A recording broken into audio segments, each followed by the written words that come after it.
দীর্ঘ প্রবাস জীবনের নীরবতা ভেঙে মানুষের ভালোবাসায় ঘেরা এক প্রত্যাবর্তন।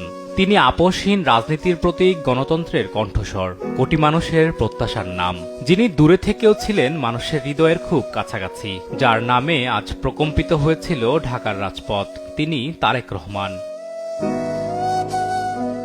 17 বছরের না বলা কথা, জমে থাকা আবেগ, তাই সব অপেক্ষার অবসান ঘটাতে ভোর থেকেই ঢাকার পথে পথে ছিল মানুষের স্রোত। হযরত শাহজালাল আন্তর্জাতিক বিমানবন্দর থেকে ৩৬ জুলাই এক্সপ্রেসওয়ে, যেদিকেই চোখ যায় সেখানেই জনস্রোত। লক্ষ লক্ষ মানুষ, দলীয় নেতাকর্মী কিংবা তরুণ থেকে বৃদ্ধ, সবার চোখে মুখে একটাই আকুতি, একবার প্রিয় নেতাকে দেখার। নেতাকর্মীদের পাশাপাশি তিনি নিজেও হলেন আবেগ আপ্লুত। দেশে পা রেখে মাটির স্পর্শ নিয়ে ফিরে যাওয়ার চেষ্টা করলেন সেই 17 বছর পূর্বে।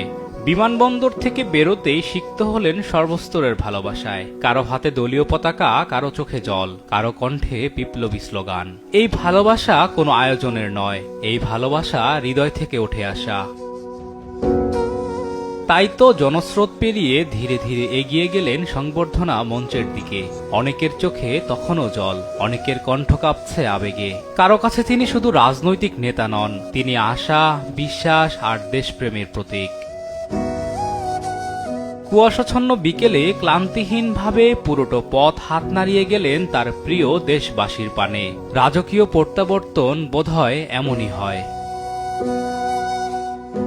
অবশেষে তিনি ফিরলেন সেই কাঙ্ক্ষিত স্টেজে, যেখানে তার অপেক্ষায় প্রহর গুনছিল লক্ষ মানুষ।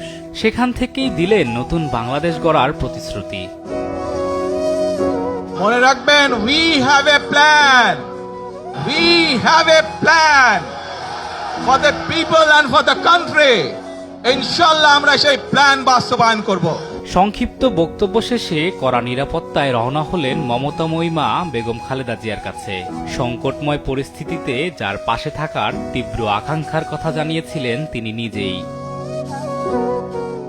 দেশবাসীর ভালোবাসা আর মায়ের দোয়া নিয়ে অবশেষে ফিরলেন রাজধানীর গুলশানে। সমাপ্তি ঘটল ঐতিহাসিক রাজকীয় প্রত্যাবর্তনের। আলিমুজ্জামান সাফওয়ান, দেশ টিভি, ঢাকা।